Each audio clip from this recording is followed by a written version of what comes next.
Hi, I need to fill out a missing persons report. We went to her apartment to go check. She's there, and she's on. And what is her first name? Her first name is Sasha. On October 16th, 2015, police received a call reporting the unusual loss of contact with Sasha Samsudean, a social media manager for an Orlando real estate company. What happened to the 27-year-old woman? Where did she go? Or had she truly encountered something dangerous? Join me now as we dive deep into this story. If you love true crime cases, hit subscribe to stay updated with more. Thank you. Sasha Samsudean was more than just a name. She was a fresh breeze blowing through the lives of those around her. Born in Central Florida, she grew up in a loving family where her parents, Ken and Tara, always encouraged her to pursue her dreams. Sasha was smart, lively, and had a smile that turned heads. After graduating from the University of Florida with a communications degree, she quickly landed her dream job in Orlando, managing social media for a prestigious real estate company. Sasha with 407 Apartments TV. I'm here at the Edge Orlando Apartments near UCF, so let's go check out what they have to offer. At 27, Sasha had built a life many envied. She loved her job, where she didn't just work with numbers or social media posts, but connected people with new homes. Colleagues remembered her as a burst of energy, always bringing freshness to the workplace. She wasn't just good at her job, she made people feel heard. A close friend once said, she was the soul of every party, but also the friend you could call at 2 a.m. when you needed to talk. Beyond her main job, Sasha was an active volunteer for the Greater Orlando Apartment Association. In promotional videos, she appeared with a warm voice and irresistible enthusiasm. Those videos weren't just work. They reflected who Sasha was, always curious, always finding joy in the little things. Recently, Sasha had moved into Uptown Place, a luxury apartment complex on North Orange Avenue in downtown Orlando. With a modern gym, a pool sparkling under the Florida sun, and meticulously tended gardens, it felt like an urban paradise. Top-notch security made it an ideal choice. Each unit had a quick-set electronic lock opened only by a code. Entry doors required an electronic fob, and guards were on duty 24/7. Sasha once bragged to friends, "I feel like I've stepped into a new chapter, a place that's truly mine." But she never imagined that this supposed fortress of safety would become the site of her fate. October 16th, 2015, was a special day in Orlando.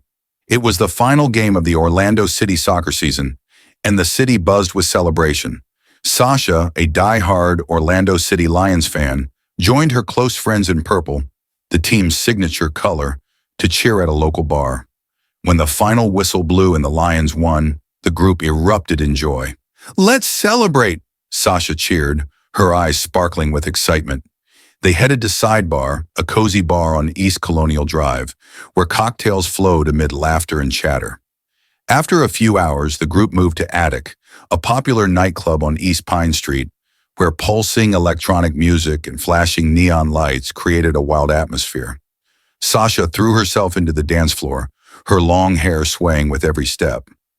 She always knew how to make everyone happy, Anthony, one of her best friends, later recalled. That night, Sasha was a star on the dance floor. But around 12:30 a.m., Sasha felt it was time to call it a night. She pulled Anthony aside and said, "I'm heading out. I'm a bit tired." Anthony nodded, not pressing further. For them, splitting up during a night out wasn't unusual. Sometimes they'd reunite at another bar, or just head home to rest. "Breakfast tomorrow, okay?" Sasha added before leaving. Anthony grinned. "Don't sleep through it." He thought it was just another fun night, like so many before. As Sasha stepped out of Attic, no one knew it would be the last time they saw her smile. That night, streetlights illuminated her figure in white jeans and a purple top, but darkness lurked in a corner no one noticed. In the next morning, Anthony sat alone at their favorite coffee shop in downtown Orlando. It was 9 a.m., but Sasha hadn't shown up as promised. He texted, "Where are you?" "Don't tell me you overslept." No reply. He called, only an empty ring followed by voicemail. At first, Anthony told himself, she probably drank too much and is sleeping it off. Sasha wasn't a morning person, especially after a night out. But by 11 a.m., with still no word, unease crept in. Sasha was glued to her phone. She'd post Instagram stories even while waiting in line for coffee. This kind of absence wasn't normal. Anthony called Katie and Megan, two other close friends of Sasha's. "Have you heard from her?" he asked, his voice trembling slightly. Both said no, and worry began to spread. Katie mentioned a key detail. "Sasha has her cousin's baby shower today. She was so excited about the gift she got." Sasha never missed family events. She loved her family and was always thoughtful with friends. The three decided to check Uptown Place. "Maybe she's just sleeping," Megan said, though her tone betrayed doubt. At Uptown Place's parking lot, they found Sasha's car still parked. Through the window, Anthony spotted the baby shower gift on the back seat, wrapped in pastel paper. "She hasn't gone anywhere," he muttered. They went up to the third floor and pounded on apartment 345's door. "Sasha, are you in there?" Katie called loudly. No answer. The door stayed locked, and a heavy silence hung in the hallway. Anthony dialed 911. The dispatcher assured him police would arrive soon. As they waited, the three friends stood in the hall, hearts pounding. They didn't know the worst was waiting behind that door. By 8 p.m., Orlando police and building security arrived at Uptown Place. Stephen Duxbury, the guard on duty the previous night, showed up to assist despite being off shift. He quickly grabbed a spare key and led officers to apartment 345. When the door opened, the silence inside was chilling. The apartment was spotless. Dishes in the kitchen were clean, the living room sofa unwrinkled. No signs of a break-in. The lock was intact, windows shut tight. But when officers entered the master bedroom, the air shifted. A strand of long hair peeked from under a rolled-up blanket on the bed, and a pale hand dangled off the edge. An officer carefully pulled back the blanket, revealing a sight that stunned them all. Sasha Samsudean lay motionless, with bruises and strangulation marks around her neck. She had been raped, beaten, and choked to death. The autopsy later revealed the attack's brutality. Sasha had defensive wounds on her hands and arms, showing she fought hard to survive. Her neck bones were severely fractured, a rare injury the coroner described as unlike anything I've seen in decades. Her favorite necklace was torn off, tangled in her matted hair. Her shirt and underwear were ripped, leaving red scratches on her skin. Her underwear had been yanked off, bruising her thighs. The room reeked of bleach. Faint stains marred the sheets, as if someone had tried to erase evidence. The bathroom supply cabinet was flung open, cleaning bottles scattered. The toilet lid was up, odd for someone living alone. Near the bed, police found a used condom wrapper and faint shoe prints on the hardwood floor. They collected DNA from Sasha's body, fingerprints from under the toilet lid, and a handprint on the bedside table. Her purse, phone, and electronic fob were gone. Sasha's family and friends were devastated by the news. "Who could do this to her?" Tara, her mother, sobbed. "Sasha was a good girl, always friendly and full of life. We can't understand it." Typical girl, just nice, fun-loving girl. She wasn't too boastful, too loud. Just nice, quiet type. Just seemed to get along with everybody. I guess kind of nervous because we don't really know, how she was killed or if we should be concerned that there's someone dangerous living in our building. Police urged anyone near North Orange Avenue and Mark Street early Saturday to come forward. Security footage showed Sasha in the hallway at 1:46 a.m. But the biggest question remained unanswered. Who was the killer? The police initially investigated and interrogated anyone who had a romantic relationship with Sasha. A man named Taylor was summoned. He and Sasha had been together for 2 years, and they still frequently kept in touch. Taylor said they were close, and he always thought they would get back together. The police confirmed that Taylor worked the previous night at a bar and returned home at 1 a.m. His DNA also did not match the killer's DNA. Was there any talk about trying to get back together? We didn't really talk about it, but it was something that I always thought that we would, down the road. Sasha's iPad was found in her apartment. Upon inspection, the police discovered that Sasha had been texting a man named Ben Roebuck, who had also dated her. The two exchanged messages until 1 a.m., and at 5:12 a.m., Sasha sent a single word, Ben, which was her final message before she departed from this life. Ben's DNA and solid alibi also cleared him from the list of suspects. And you haven't seen her since Thursday night? Correct. When's the last time you spoke to her? I received a message from her at 5:12 a.m. on Saturday morning. That was are you talking about on the phone or via text message or anything? On the phone or text message? Yeah, text message. The last kind of back and forth we had was around 1 in the morning, but I got a message from her at 5:12 a.m. Just said my name, and then I responded about 16 minutes later, and then I never heard back from her after that. Okay. And that was Saturday morning? Stephen Duxbury, 33, had been a guard at Uptown Place for 5 months. A former U.S. Air Force member, married and newly licensed as a guard in 2015, he recounted his story to police with eerie calm. He claimed Sasha returned at 1:45 a.m. with 2 unfamiliar women, but lacked ID or her fob to enter. "I couldn't let her in," he explained. "It's policy." But another resident opened the door and she slipped inside. Duxbury continued, "I was worried she was drunk and wandering, so I looked for her in the building. When I found her outside her apartment, she was struggling with the code. She asked me to take her to her car to find her fob, but halfway there she said she remembered the code and ran back." He added that he later saw her with an unknown man in the hallway, but didn't know where they went. "I was just doing my job," he insisted, his cold eyes fixed on the investigators.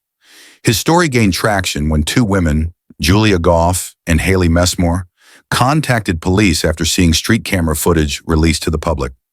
They said that night, while waiting for an Uber in downtown Orlando, they saw Sasha, drunk and stumbling, nearly leaving with a group of strange men.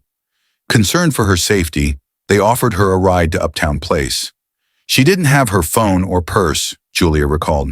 "We couldn't leave her alone like that." At Uptown Place, Sasha tried to enter but failed without her fob. Duxbury appeared, refusing to open the door due to her lack of ID. But when another resident let her in, Sasha slipped through, and the women left after seeing Duxbury follow her inside. Their account matched Duxbury's, but police sensed something off. He was the last to see Sasha alive. Was he just a witness or part of a darker tale?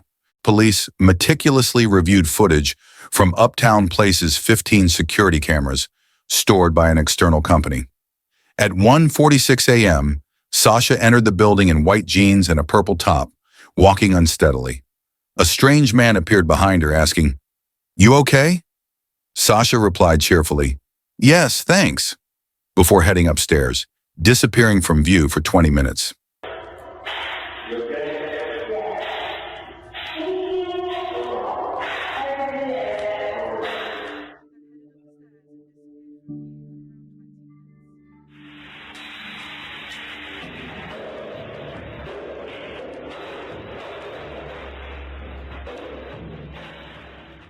At 2:06 a.m., she reappeared on another camera, running up the stairs as if fleeing someone. Seconds later, Duxbury followed, walking slowly behind. By 2:25 a.m., they were seen heading to the first-floor parking garage, chatting casually.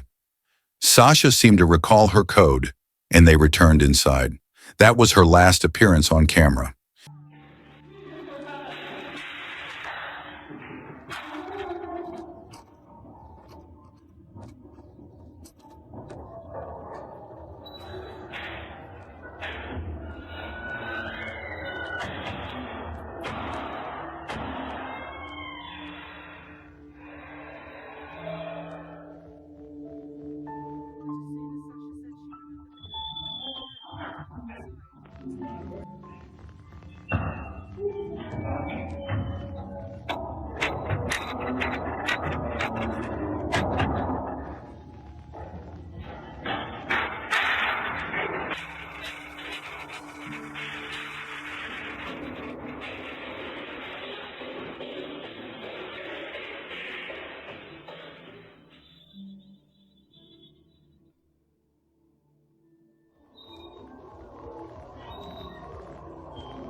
But at 6:36 a.m., something odd emerged.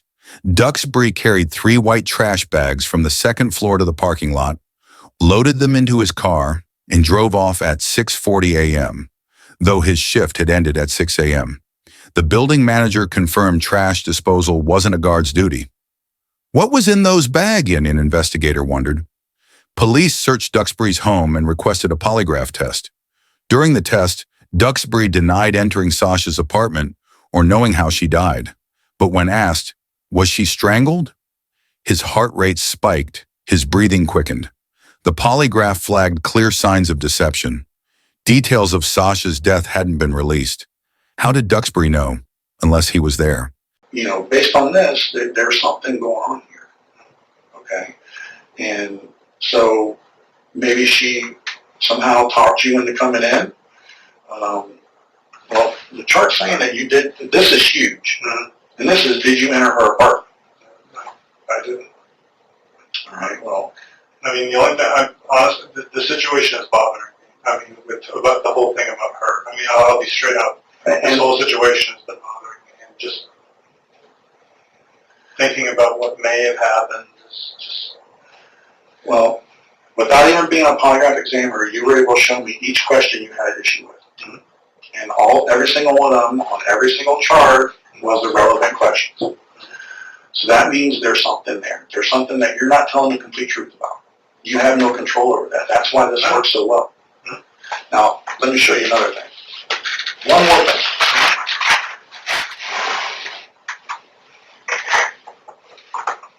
What's that say? Significant reactions. Probably this is what was produced by a truthful person. 0.003% chance that the result was produced by a truthful person. Damn. 0.003% chance that you were truthful on this test today. The search of Duxbury's home yielded stunning results.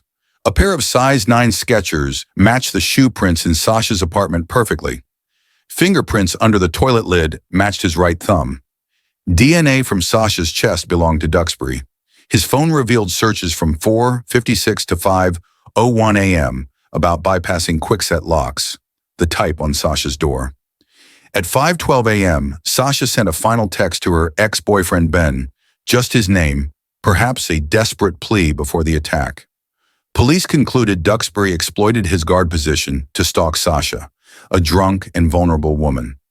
After she entered her apartment, he figured out how to bypass the lock, broke in at 5:13 a.m., sexually assaulted, beat, and strangled her to death. He used bleach from her cabinet to clean up, then took her purse, phone, and fob in the white trash bags. On October 17, 2015, Duxbury was arrested at his Port Orange home, charged with first-degree murder, sexual assault, and burglary. Police Chief John Mina stated he abused his authority to prey on her. This was an opportunistic crime by someone meant to protect residents. Sasha's family was heartbroken but relieved the killer was caught. October 17th, Sasha Samsudean was found murdered in her apartment. Today, our detectives have arrested Stephen Duxbury, the security guard from Uptown Apartments, in connection with this case. Stephen Duxbury is charged with first-degree murder, sexual battery, and burglary to an occupied dwelling. As a security guard, he used his access to prey on someone who was very vulnerable. Our hearts go out to Sasha's family. Our thoughts and prayers are with them, and we hope that this will bring a little bit of closure or start the process of closure for this family. In November 2017, Stephen Duxbury's trial began in Orlando's courthouse, presided over by Judge Lisa T. Munyon. Prosecutors presented damning evidence. Duxbury's DNA on Sasha, shoe prints in her apartment, fingerprints under the toilet, and phone searches about bypassing locks.